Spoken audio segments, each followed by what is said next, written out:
In our lives, many things including success, fortune and fame depend on how much other people remember about us. However, in the information society, it is difficult to remember an enormous amount of information. I hope all of you not to forget me. Would you remember me? What makes a message unforgettable? How can we ensure customers remember your brand? Our next speaker, Carmen Simon, a cognitive neuroscientist and founder of Mimsy, will provide us valuable advice. Mimsy helps the world's most visible brands with their communication strategy, utilizing the brain science. Let's welcome our special speaker, Carmen Simon, with a big hand.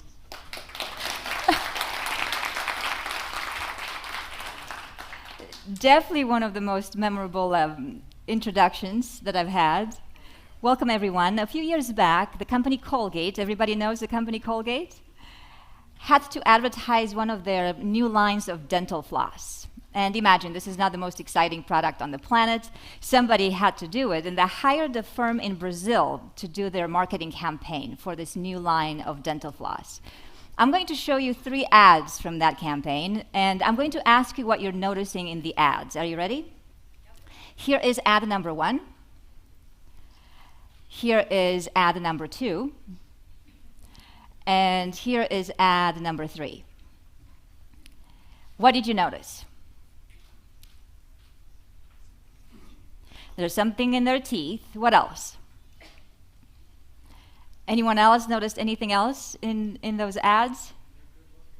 They're very good looking, yes, and that helps when you're advertising a product. We are drawn to beauty. That's a good observation. What else? Male and female. So they're couples, and they look happy, which is good news for all of us. Anything else that anyone else noticed? Let's look at them again. And if you notice in the upper left corner, how many fingers does she have? Upper right corner, what's he missing? He's missing an ear. Lower left corner, whose hand is that? So the conclusion for the campaign was very much like all of you noticed. The food debris in our teeth gets our attention so much to the point where we are willing almost to overlook some Photoshop surprises.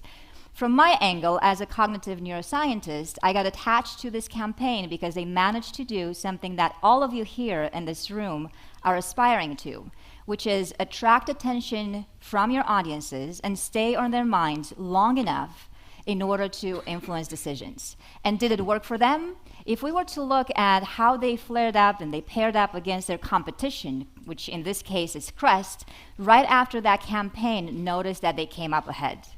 So the question that I have for you from a neuroscientific angle is, are you impossible to ignore?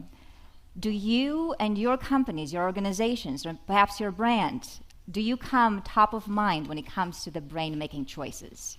And if we ask and answer that question in this session, first let's ask another question. Why is it that human beings have a brain? What would you say? Why is it that we have a brain? Take a guess. Somebody said to survive, and somebody said to think, and all those are great answers. And in order for us to survive, and in order for us to be able to think and enjoy knowledge, as very much of you are here at this conference, the only reason and the basic reason why human beings have a brain is so we can move. Think about it. If we didn't move, we couldn't survive. If we didn't move, we couldn't ultimately think. We have a brain so we can move. And in modern society, our brains have a lot of choices in their movement. And the only reason, this is a strong statement, the only reason why all of you are here at this conference is because at some point you would like to convince your own audiences to move towards you. Think about that for a moment, and for me as a cognitive neuroscientist, I'm discovering through research that there is no decision that the brain ever makes or will ever make unless there is memory involved.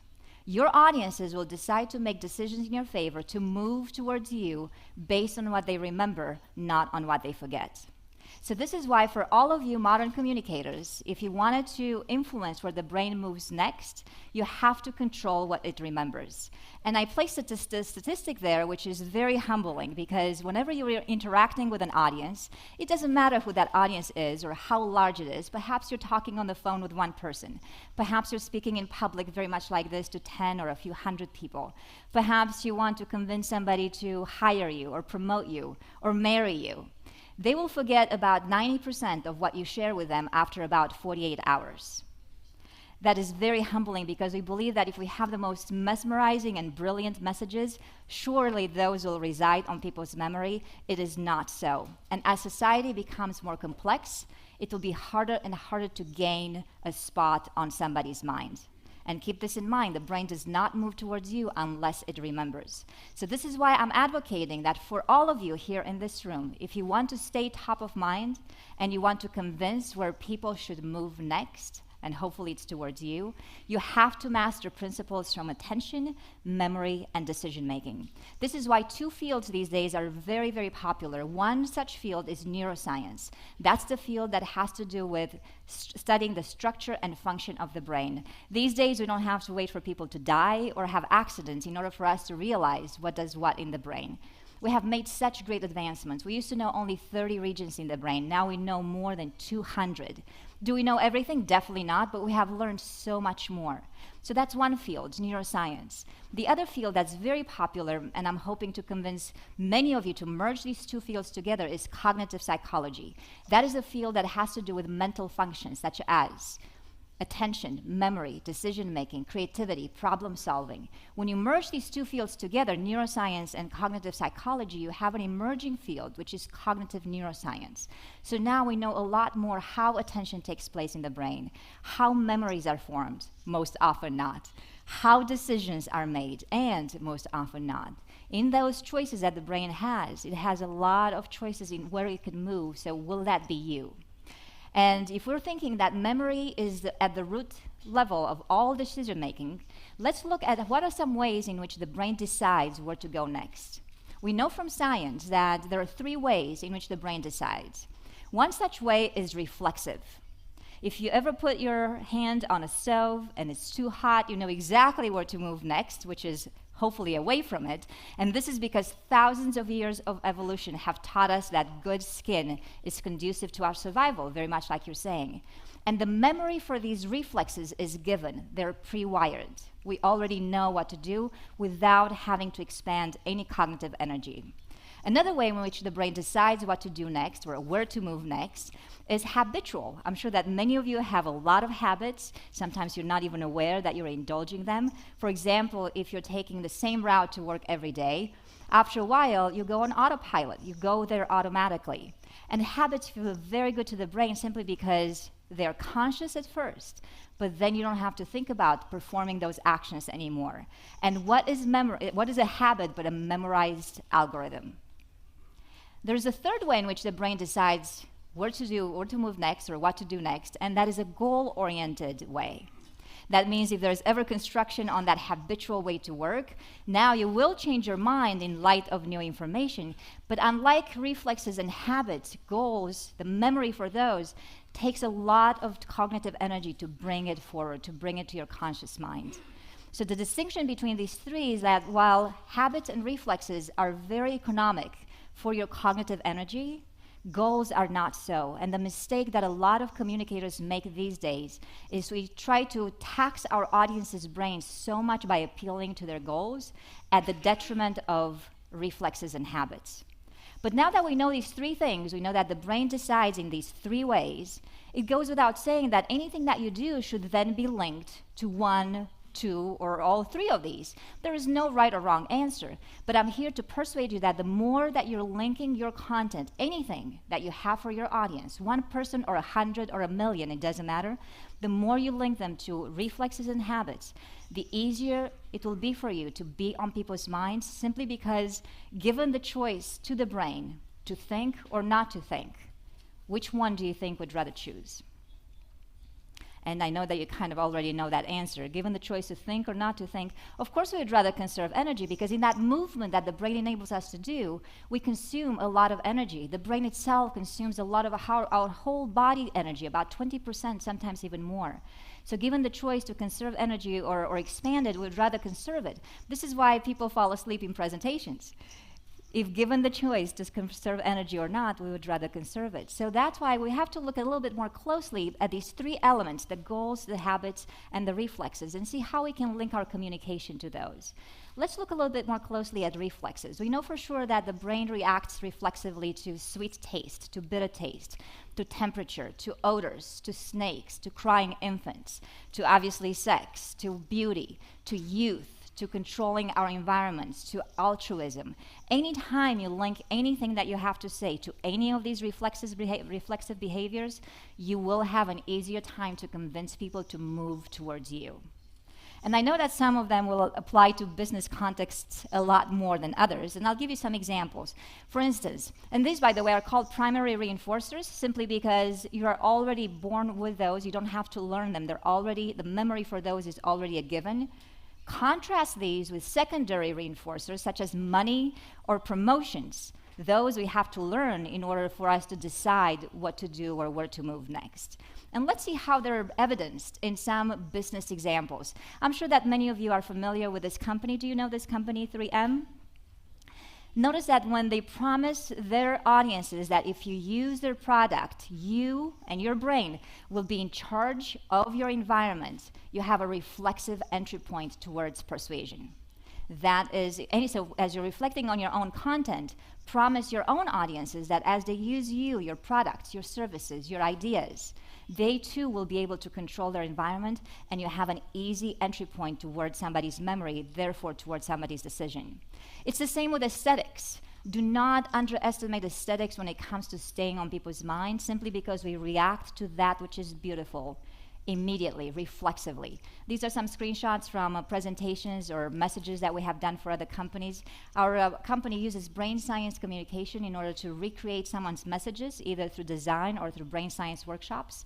And we hold aesthetics at such high value simply because we know that the brain will react reflexively. And as a scientist, I have to ask the question, can you measure aesthetics? Or is beauty in the eyes of the beholder, as they say? And I'm here to report that there are some universal principles which anytime you embed them in your own communication, you'll benefit from two major results. Anytime you use these, you will have to face the beautiful situation that people will want to stay with you longer and they will want to return again. Those are great benefits for any of you in business, or even as you're still in school and you want to persuade others to pay attention to you. Because how often do we have the luxury of saying, whenever somebody witnessed my communication materials, whatever those may be, they wanted to stay with me longer and they wanted to return. Use aesthetics. You don't have to answer this question out loud, but think of it rhetorically. What are some decisions you have made recently based on aesthetics alone? And if you're thinking of cars that you may have purchased, shoes, clothes, or even people that you married, you now will know the importance of aesthetics in decision making. It's the same with altruism. Has anyone seen this post on LinkedIn? I'm sure that everybody here in this room is familiar with LinkedIn. And I see that a few people have. This is a professor who's teaching a night class at a college in the US. And one of his students came to this night class with his kid. And this kid started crying just unstoppably. And crying infants are something that we cannot ignore, something that is reflexive. It takes a lot more energy to ignore a crying infant than it does to indulge it. So this professor had a choice. He had the choice to ask her to leave, but luckily he too had some experience with kids, so he ended up taking this kid in his arms, and he finished teaching the class just like that. That is the ultimate in altruism. And 85,000 likes later, that's the beauty of showing how altruism can impact our decisions. It takes more energy to the brain to ignore a message like this than it does to indulge it. So as you reflect on your own content, on your own strategies, wonder this: how do you promise your own audiences that when they use you, your product, or your ideas, they will help not only themselves, but other people. Because we have realized from thousands of years of evolution that we are not an island of one. We need other people in order to survive, as very much you're saying. So as you're looking at these, as this list of primary reinforcers, as this list of reflexes, know that maybe not all of them can be used for business purposes, but at least aesthetics, altruism, and your promise to your own audiences that they can control their own environment if they partner with you in some way, those give you an instant spot in someone's memory. And it's the same with habits. We enjoy indulging our habits. Can somebody here tell me some habits that serve you well? What habits do you have that serve you well? Surely everybody here in this room has a habit that serves them well. You're exercising, sometimes maybe in the morning, sometimes it works for you better if it's in the evening. What else? Any other habits? What's that? Good table. Oh, what a noble thing to say. He says good table manners. I haven't heard that answer in a long time. So if you ever wonder where to put the small fork or the big fork, we have somebody now that we can ask. Thank you for that. So we all have some habits that serve us well. Now tell me the opposite. What are some habits that you wish you could change? What are some temptations you find hard to resist? Sleeping? Or overly sleeping, is that way? Sleeping in, perhaps. That's what we're thinking. Oh, and who doesn't want to sleep in? What else? Biting your fingernails. So that's a very candid answer. And I'm so glad that you shared that with us. No, but this is a profound one, because if we wanted to change any of these habits, sleeping in, I'm surprised nobody says alcohol. Biting your fingernails, these are not things that we find easy to change, simply because once we indulge, once the brain goes there, at first we are conscious about those habits, but after a while we become the prisoners of those. After a while it's a lot harder, because it takes a lot more cognitive energy for you to now change to something else. And your audiences are not going to be any different. As we look from a neuroscientific point of view at the anatomy of habit, what do we know? We know that there are specific parts in our brains that house our habits. And one such part is listed here on the screen. It's called the striatum. Obviously, the striatum does some other things, not just simply housing our habits. But do you ever get that feeling of vibration on your leg, even though your phone is not there? That habit resides right there. So as we look at habits, we have to ask, well, how do we use some of these insights from neuroscience in business communication? And I'm advising you to meet your audiences where their habits already are. This is a strong statement, so I'll make it again. Meet your audiences where their habits already are. Simply because when you do, you won't have to enable your audiences to think so much. And remember, given the brain the choice to think or not to think, we would rather not think. The human brain enjoys habits because it enjoys familiarity. We might be under the false impression that we actually enjoy novelty, but that's not always the case. If the forum gave us a few $1 million and I had the luxury to put all of your brains in an fMRI scanner, which is a technology that we can use to scan, and brain imaging technology that we can use to see what's going on in your brain and what activates and what doesn't. So if I could put all your brains there, and I would give you a set of pictures to watch very fast, to the point where your conscious brain does not register any of those, 250 milliseconds or less would do the trick. So you would see this set of pictures, and outside the scanner, I would give you the same set of pictures that you saw in the scanner but don't know it, and the new set of pictures, and then I would ask, which one do you prefer, this one or this one? Do you think you choose familiarity or do you choose novelty? And your super cool, ego kind of driven personality might say, oh, I just love novelty. I love all of the adventure, and I love to do all these new things. No, you don't. We prefer familiarity first, simply because we don't have to think so much. So don't always think that you have to surprise people all the time, or you have to jar the brain too much, because we prefer to know what happens next. You see, in that movement that the brain helps us to do, the brain has been designed not to miss anything and to constantly predict what happens next. Our brains are constantly on fast forward. This is why meditation is so difficult for some. How many of you here in the room meditate? This is Asia. I'm expecting more hands. I see only one, only maybe 1.5. He's a little bit more of a timid hand. But if you really are truthful and you did not raise your hand because indeed you do not meditate, I'm not surprised, because meditation is so difficult. Even for those of you, the 1.5 who raised their hand, would you say that when you first started it, it was one of the most difficult things you have ever done? And that's because you're going against the natural grain of the brain, which is to be on fast forward, which is to be predicting what happens next. How do we predict what happens next? By going back into the past and by looking at things that are familiar to us. So it's no wonder that being here is very difficult. The present has very little evolutionary value. It's very humbling to say. But we constantly want to be on fast forward. And this is why memory, by the way, here's a myth that we can debunk with science. Memory has evolved not to help us keep track of the past, are you ready? But rather to keep track of the future. Because think about it, there is no evolutionary advantage for us to remember simply what happened in the past. The only reason, the past is still useful, but the only reason why we want to remember what happened back there is so that we can predict what happens next. This is why for any of you who are fascinated by this topic and you want to do more studying on it, and any of you are PhD students, here's a topic. Don't study retrospective memory, which is simply remembering the past. Rather study prospective memory, which is remembering to act on a future intention.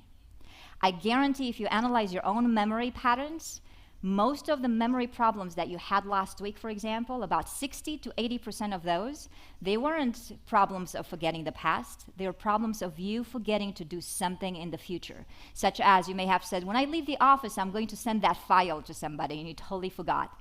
Or you may have said, on my way home, I'm going to stop by the store to buy some milk, and you totally forgot. You had that habitual way of going home, and that totally skipped your mind. So we are constantly on fast forward, trying to predict what happens next. In that prediction, familiarity is very, very juicy to the brain simply because it helps us with this prediction. And in with the familiarity, the brain tends to form a lot of mental schemas, which means they are scripts that our brain sustains and retains in order for us to help us process almost everything that happens around us. We have a mental schema for business meetings, very much like this. We have a mental schema for going to the grocery store or to the airport. When we have these scripts, these templates, it helps us out a lot because we don't have to spend so much cognitive energy processing everything as if it's new. Notice what happens on the screen if I were to twist a little bit a linguistic schema that you have. Notice what happens if I make you think just a little bit. As you're reading this sentence, I guarantee that what's happening in your brain right now, and I'm sure that everyone here is a fairly advanced speaker of English, I guarantee that you had to read this sentence a few times before you finally made sense of it, and now you can fit it within a linguistic schema that your brain has retained. But see, I had to make you think a little bit more. So this brings us to a good point in terms of, yes, give your audience's brain something that they find familiar, something that they find habitual, but at some point you have to twist things a little bit because after a while the brain habituates. And what do I mean by habituation? I mean that when you're exposing your own audiences to the same stimulus, after a while people stop paying attention to it. For example, let's just say that you come to work or you're in your office, and at first you have some music playing in the background. At first, that captures your attention, doesn't it? But after a while, you won't notice it anymore. Very much like right now, I'm hearing a little bit of a sound from the translation. At first, that captures your attention, but after a while, it falls in the background. And that's good. Think about some stimulation that you got used to in your own offices. Have you gotten used to other people's voices? Have you gotten used to traffic? Have you gotten used to your spouses speaking? And after a while, you don't listen to them. They're falling into the background. It's good that they do, because if it wasn't for habituation, we would go crazy. Can you imagine not being able to habituate to the sound of your own breathing? That will drive you nuts. It will be very difficult to live that way. But the unfortunate part is that as we're considering what are some things that you habituate to, whether it's at home or office or at work, anywhere you are, the humbling reality is this. The human brain habituates very, very fast. Take communication, for instance. At the beginning, we are so happy communicating face-to-face in caves. And then we had to come up with better ways of communication. Then we had to look for some bigger rewards, and we improved those means of communication. And then we looked for some other rewards, and we got habituated to that, and we had to improve a little bit more. And then we looked for other means of communication and increased and looked for other rewards, to the point where these days, if you're flying and you're at 40,000 feet in the air and your internet connection goes down, life is over as you know it. We constantly look for ways to improve and seek bigger and bigger rewards. The human brain habituates very fast. So what's there to do, especially as we consider the way that we communicate with others, and we want to stay on their minds so that we can convince them where to move next, what to do next? Here's a good balance between habituation plus an element of surprise. I'm very impressed with this bookstore in Israel. This is a bookstore that wants what? They want customers, they want people to come in, and they want people to buy their books. So notice how in their advertising, they're very much balancing something that the brain finds familiar with just a slight twist. Just a slight twist. You don't need to jar the brain too much, because if you have too much familiarity, you're boring. If you have too much surprise, you're weird. So you have to balance the two. You have to twist something that feels familiar. If you ever go to Google and you Google Mona Lisa, for instance, and variations on the Mona Lisa, you will see her displayed in all sorts of different contexts, with all sorts of accessories, in all sorts of circumstances. And the only reason you may be smiling at these screens is because you're familiar with the initial framework, but somebody has managed to twist it just ever so slightly. Can you do that for your own audiences? Can you give them some freedom within a framework, within a mental schema? And the final piece, before we complete this triangle of reflexes, habits, and goals, has to do with making people think. It is possible for your audiences to think in light of new information, but that means they have to expand a lot more cognitive energy. So be sure that when you make them think, the rewards are strong enough, the rewards are big enough, because the brain will think, it will expand that cognitive energy if you're giving it something worthwhile. And what is worthwhile for the brain? As you're looking at my screen, any of these elements will enable your audience's brains to think a little bit extra and move towards you. How does your communication match any of these criteria? All of it is self-evidence. Perhaps the epistemology, some of you may wonder what that is. That is simply the nature and origin of our knowledge. That's the only reason why you're here anyway, because you want to know how much knowledge you can use in order to persuade other people. So we know what gets people to move towards you, even when you make them think. I really enjoy this ad. This is an older ad from a US campaign. Perhaps some of you are familiar with this brand. But you see, once you realize what the message is about, and once you thought and you got rewarded for it, now you get a little closer to the message. It is okay to make people think, as long as the reward is big enough. I'll finish with these two stories. One in terms of you reflecting on the rewards that you're giving to your own audiences. This is of an experiment that took place at UC Berkeley, and it was taking place in the 40s, and the researcher's name was Otto Tinklepaw. Imagine that being your name. Mr. Otto Tinklepaw would do this experiment where he would bring a monkey in the room. The monkey would watch the researcher hide a piece of lettuce under one of the two cups. And he would take the monkey out of the room, and he would want to observe how long would it take the monkey to come back in and find where the lettuce was hidden. And on average, after about 2 months, it would take the monkey about 2 minutes to come back into the room and go directly to where the lettuce was hidden and eat the lettuce because it was so rewarding to the monkey. And after about 2 months, Mr. Otto Tinklepaw would change the experiment a bit. So in one of the instances where the monkey would come into the room, he would go under the two cups and lift it, and this time find a banana. And obviously, given the choice between the lettuce and the banana is a lot more rewarding, so you could see how satisfied the monkey was suddenly. So he would repeat this experiment for another 2 months, and after that period, Mr. Tinklepaw did something mean. In one of the instances, the monkey came back into the room, lifted the cup, and what did he find? That's exactly right, he found lettuce. And he looked under the other cup, he looked at the researcher, he looked under the chair. He started getting aggressive with the chair and the researcher and refused to eat the lettuce, even though this was so satisfying months ago. So I'm asking you to reflect on your own content and your own strategies and wonder this: are you giving your audiences lettuce when they're expecting bananas? because you constantly have to match your audience's rewards and their expectations for rewards. I'm very impressed with this show. I'm sure that everybody has heard about The Simpsons. What impresses me most, and maybe a few of you don't know, the creators of this show boast degrees from Yale and Harvard in computer science, in physics, and many of those higher intellectual skills are reflected in their shows. And they can appeal to rewards for little kids, they can appeal to rewards for adolescents, but even PhD people, and I'm sure that we have many in this room, can be rewarded by this show. Here's an instance. In one of the shows, we can see this Jumbotron at a baseball game where Marge is attending. And we can see this multiple choice question. Does anybody recognize any of these numbers? I'm sure that many of you do. That is considered a perfect number because if you add up all the numbers that this number is divisible by, it adds up to the same number. That number is considered a narcissistic number simply because if you raise each digit to the power of 4, because you only have 4 digits, and you add them all up, you get the original number, and because the number can recreate itself from itself, it suggests that it is in love with itself, therefore it's a narcissistic number. The other number, if any of you are familiar with a 17th century mathematician, he has to do with the prime numbers, and that number matches one of the prime formulas that this mathematician came up with. So you can see, even though this was there only for a few seconds on the screen, it met the rewards, it met the expectations for rewards for even the most sophisticated audience. So if I had to give you a plan for the rest of the year, for next year, in terms of how can you earn a spot in people's minds, I would say go more for the automatic, which requires a lot less cognitive energy from your audience's brains, versus the goal-oriented one, which enables people to think a lot more.